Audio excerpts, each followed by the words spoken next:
Welcome back to the deep dive. Today we're really getting into something pretty significant, a really pivotal experience for a lot of people. Yeah, that massive shift, isn't it? The one that happens right at the beginning of, well, trying to make a big change. Exactly. We're talking about that journey, Yeah. that leap from total chaos, really awful stuff, to suddenly feeling okay again.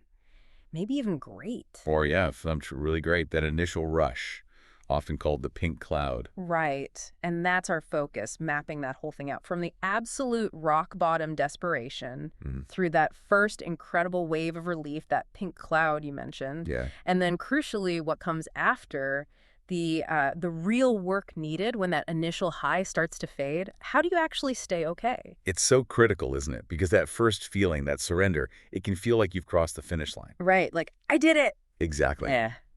But really, it's just the starting gun. It kicks off this huge process of rebuilding yourself from the inside out. So we've gathered some sources that really break this down. They look at, what that crisis point actually feels like. Yeah, the psychology behind that initial relief, that pink cloud. And then the practical steps, the emotional heavy lifting, the spiritual tools, whatever you want to call them, that people need to find real lasting peace, not just not drinking, but actual contentment. It's basically a roadmap, moving beyond just stopping the behavior into building a genuinely different kind of life. Okay, let's start at the beginning then, section 1. The point of crisis. Before any relief, there's the pit. Our sources paint a really grim picture of active alcoholism. What's the core of that experience? Well, the sources really nail it with this idea of an increasingly vicious circle. Okay. It's this loop you get trapped in. Yeah. Heavy drinking, then comes the hangover, but not just a headache. It's this acute, nervous, awful feeling, Sure. physical and mental anguish. Right, the shakes, the anxiety. Exactly. And that triggers this wave of remorse, feeling like absolute dirt, totally inadequate. Which just makes you want to escape again. Precisely. So you drink again, to numb the remorse, to stop the shaking, just for a moment's relief. And boom, the cycle starts all over. One source, Daily Reflections, says the mind gets literally warped into an obsession for destructive drinking. It sounds utterly exhausting. And what's really striking is that even when someone isn't drinking, maybe for a few hours or a day, there's still no peace. No rest, none. The mind's still racing. The worry, the guilt, it just churns constantly. So the nervous system never actually recovers from the last bout. Which just makes the next drink seem necessary sooner, right? Yeah, the interval gets shorter and shorter, and this internal pressure cooker, it leads to some, pretty desperate behaviors. Like what sort of things did the sources mention?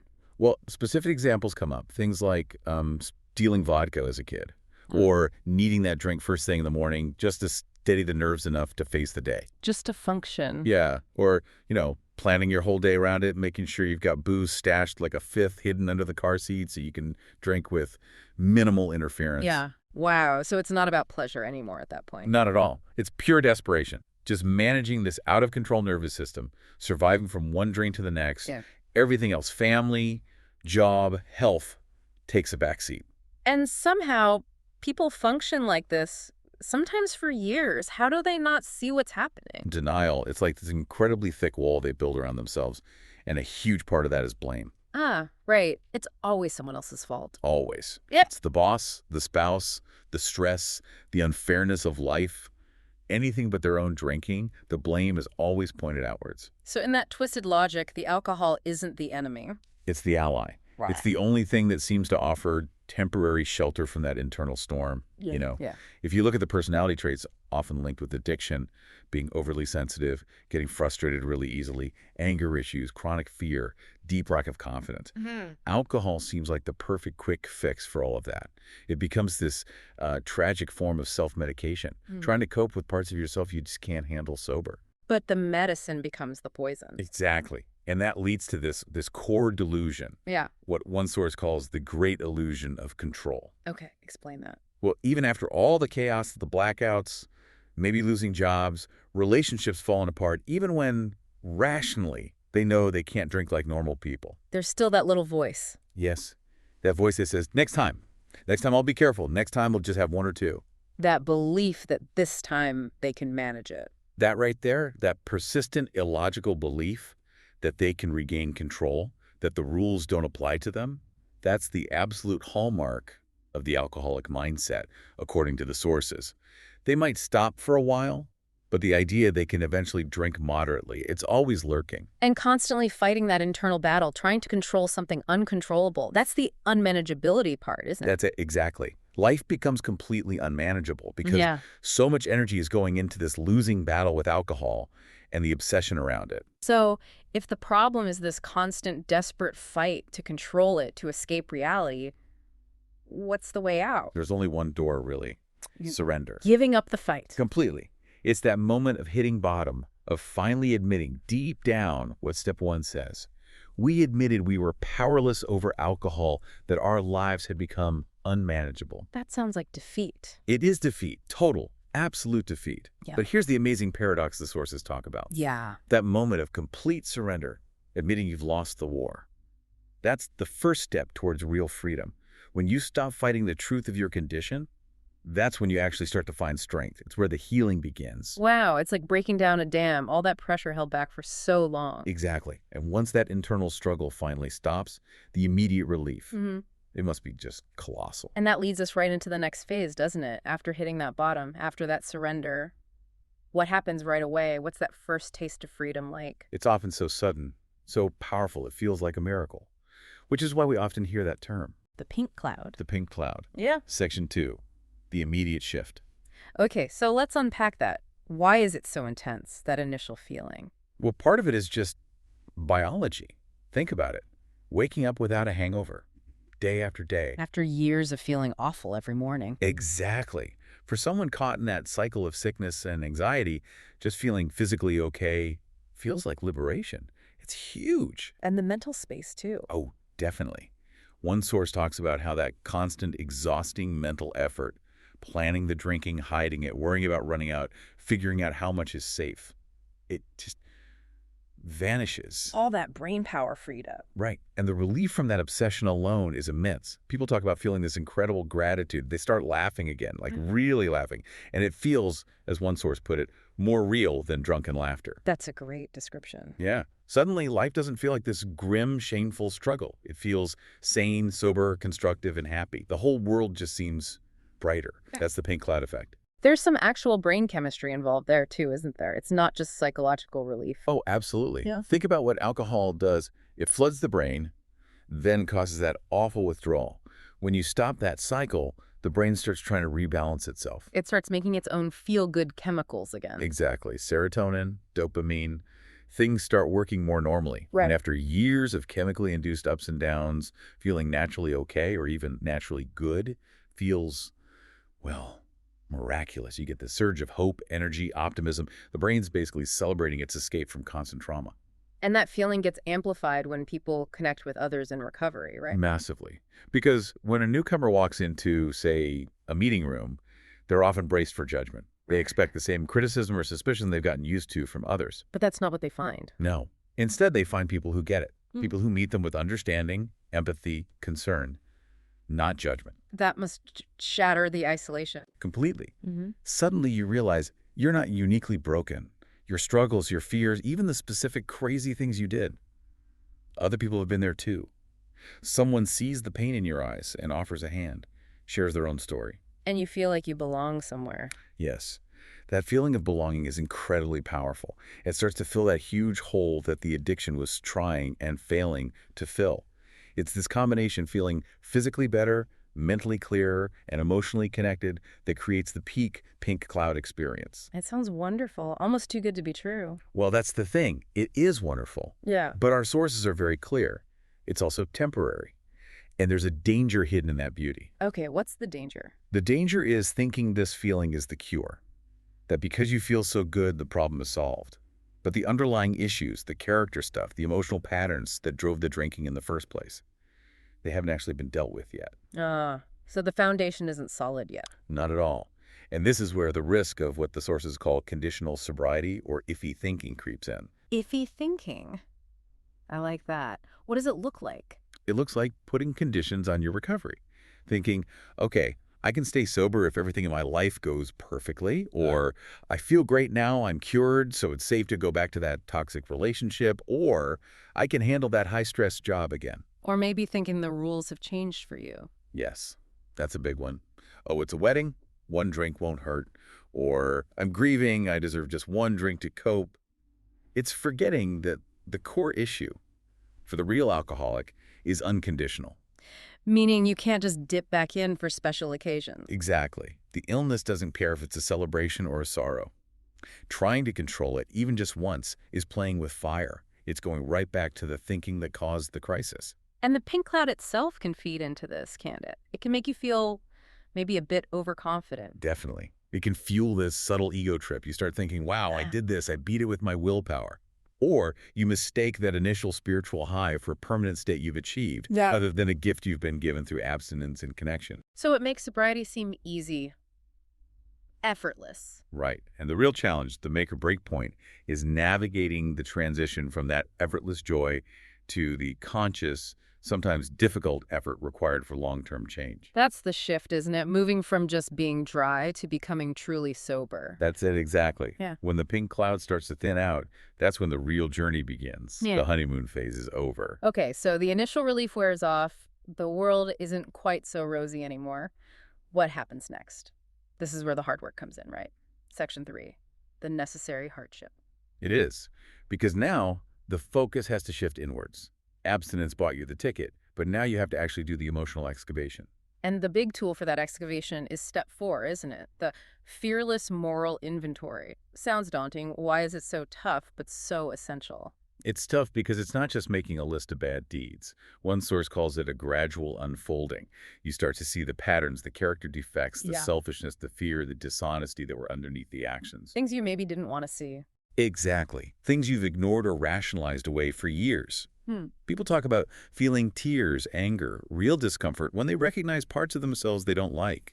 The fear isn't always about the past actions themselves, but about realizing those traits might still be there. Fear of repeating the same mistakes. Yeah, or fear of intimacy, or just that deep lingering shame.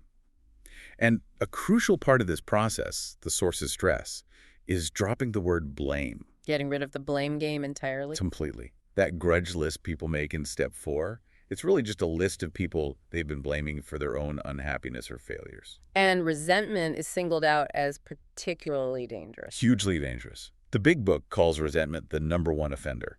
It's seen as more destructive to alcoholics than anything else, often leading them right back to drinking. Why is it so toxic? Because it's like a wall. It blocks you off from any kind of spiritual connection or inner peace. You can't feel serenity if you're clinging tightly to a list of how everyone else has wronged you. It's like, drinking poison yourself and hoping the other person dies. It just doesn't work. But anger and resentment are human emotions. How do you deal with them without just stuffing them down? The approach suggested is to turn it around. When you feel that resentment bubbling up, you look at the situation and ask, okay, where was my part in this? Was I being selfish, dishonest, afraid? What was my mistake here? So you use the anger as a signal. Exactly. A signal to look inwards, not outwards. Instead of justifying the anger because of what they did, you look for the fear or the selfishness in you that's being triggered. That shift in perspective is fundamental to emotional sobriety. Okay, so you do this deep, sometimes painful inventory. What's next? Step 5, right? Admitting it all. Yes, admitting to God, to ourselves, and to another human being the exact nature of our wrongs. Why is saying it out loud to another person so important? Can't you just know it yourself? The sources argue no, because addiction thrives in secrecy and isolation. Sharing it breaks that isolation. It requires real honesty, and it's a huge act of humility deflating the ego. Takes courage. Immense courage. But the payoff is huge. One source says step 5 is scarcely any step more necessary to long-time sobriety and peace of mind. It lifts that burden of secrets and guilt. And in that shared vulnerability, you find connection. You realize you're just human, like everyone else. That brings humility, but also real tranquility. So after cleaning house internally, the focus shifts outwards to fixing the damage done. Right. Steps 8 and 9. Making a list of people harmed and becoming willing to make amends, and then actually making those amends wherever possible. This sounds like maybe the most difficult part, practically speaking. It often is, especially because you're often feeling quite raw and vulnerable after steps 4 and 5. And it's a tough realization that usually the people you hurt the most Are the ones closest to you. Yeah. Family, partners, kids, close friends. The aim here isn't just to make yourself feel better. It's about genuine restitution, taking responsibility for the harm caused. And the sources say you need to be careful how you do it. It's not just blurting out apologies. Definitely not. Step 9 stresses using good judgment, careful timing, courage, and prudence. It's a process. You need to be ready to make the amend responsibly. What does a responsible amend look like? It means owning your part without making excuses, not, I'm sorry if my actions hurt you, but I was selfish, dishonest, afraid. I did this specific thing. I understand it caused you pain. I take responsibility for that, and I want to know if there's anything I can do to make it right. It's about being willing to listen and accept the consequences without defensiveness. That takes real maturity. It does.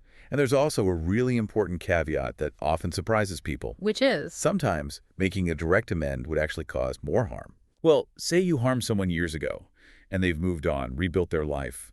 Raking up the past just to clear your conscience could actually re-traumatize them or disrupt their current peace. One source mentions this ethical complexity. Sometimes full disclosure would injure them or others.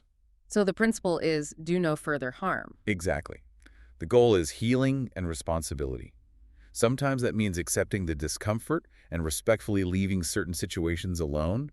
It's not an excuse to avoid amends, but a call for careful consideration. Okay, so beyond these major steps, there's the ongoing work of just managing yourself day to day, right? Keeping an eye on those old emotional habits. Absolutely. That's because those character defects don't just vanish after step 9. Things like self-pity, for example. Ah, the poor me syndrome. Right. One source calls it a maudlin form of martyrdom. It feels sort of comforting for a second, like a drug screening you from reality. But it's a total dead end, spiritually. Yeah. It keeps you stuck in victim mode, which is prime territory for thinking about drinking again. And what about things like gossip? Seems less serious, maybe. The sources are pretty harsh on gossip, described as a polite form of murder by character assassination. Wow. Yeah, because it's usually about making yourself feel superior or righteous by putting someone else down, like self-pity and blame. It's a way of avoiding your own stuff. So the common thread is rigorous honesty about your own motives. Yes. Constantly asking, why am I really doing this? What's my intention here? Catching yourself before you slide into rationalization. Realizing your thoughts aren't commands. You don't have to act on every negative impulse or judgmental thought. It really sounds like sobriety isn't a destination you arrive at, but more like an ongoing practice, the discipline. That's exactly it. Which brings us neatly to section 4. Maintaining the balance. This is about the daily tools you need after the pink cloud is gone and the big emotional work of the early steps is underway.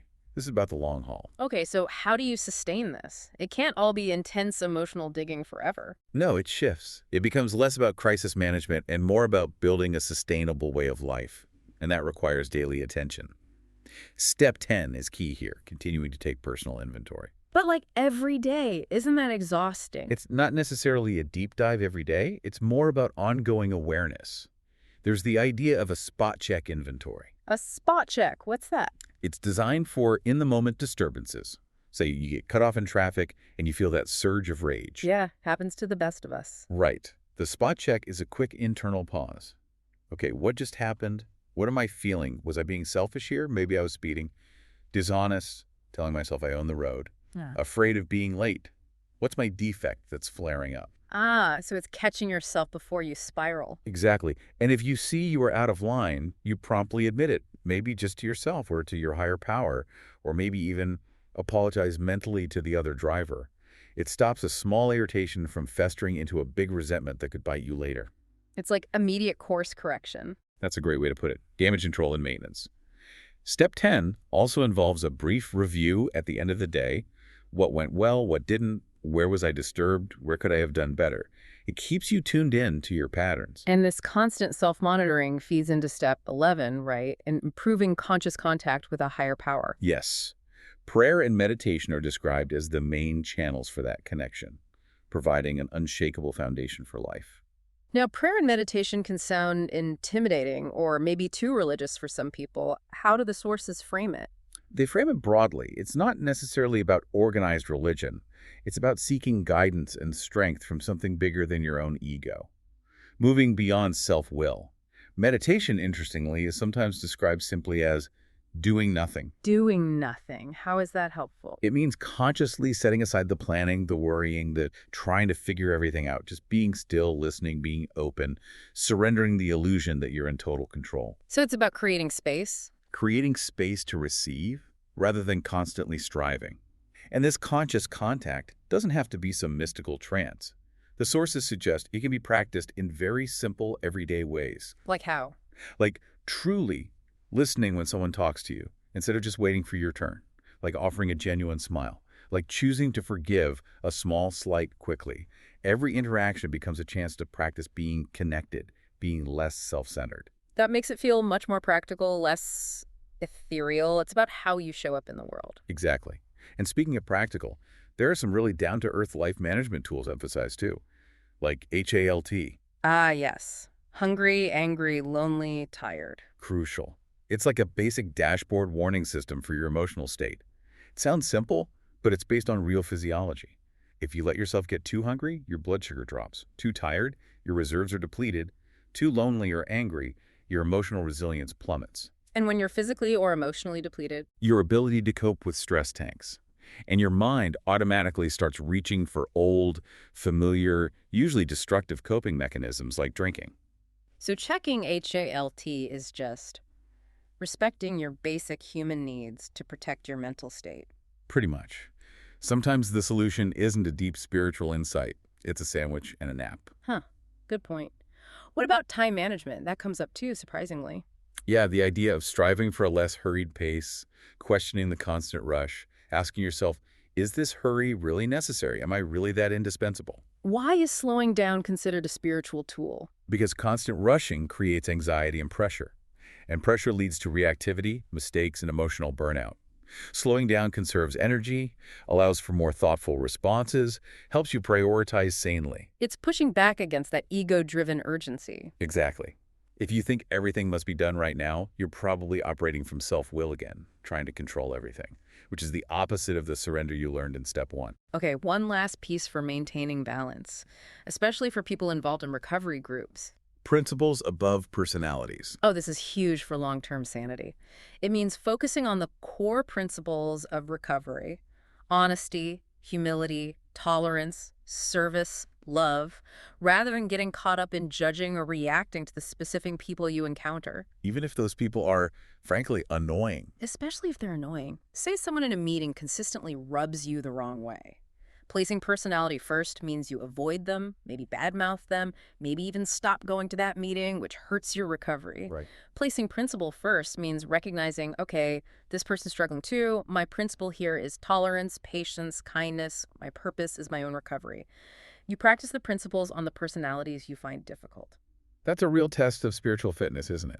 Choosing the principle over your personal comfort or irritation. It really is. Yeah. And when you can do that, especially when you're tired or stressed yourself, that shows you've developed the resilience, the spiritual muscle, to handle life on life's terms without needing to escape. That's the real goal. So we've covered a huge arc here.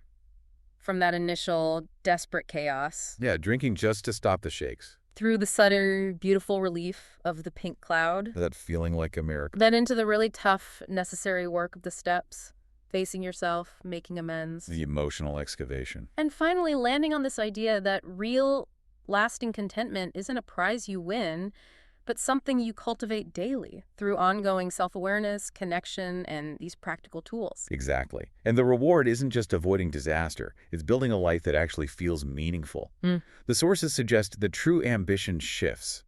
It's less about status or stuff, and more about wanting to live usefully, to walk humbly, guided by something beyond your own ego. Finding a purpose that makes even the difficult days feel valuable. Yes. Seeing each moment as a gift, really. Okay, as we wrap up, we want to leave you, our listener, with a final thought to chew on. It comes from the sources and really sums up that shift in focus we've been talking about. It's this reminder. I will remind myself that I can live no life but my own. Changing myself for the better is the only way I can find peace and serenity. That's quite a statement. It puts the power and the responsibility squarely back on you. It really does. So the challenge for you today is maybe to think about where your energy is going. Are you caught up trying to manage someone else's life, blaming circumstances for how you feel? The invitation here is to consider redirecting that focus. Radically commit to working on your own growth, your own responses, your own side of the street. Because ultimately, that's the only place you have real control. And according to this wisdom, it's the only path to genuine, lasting peace. Something to think about. That's our deep dive for today. Until next time.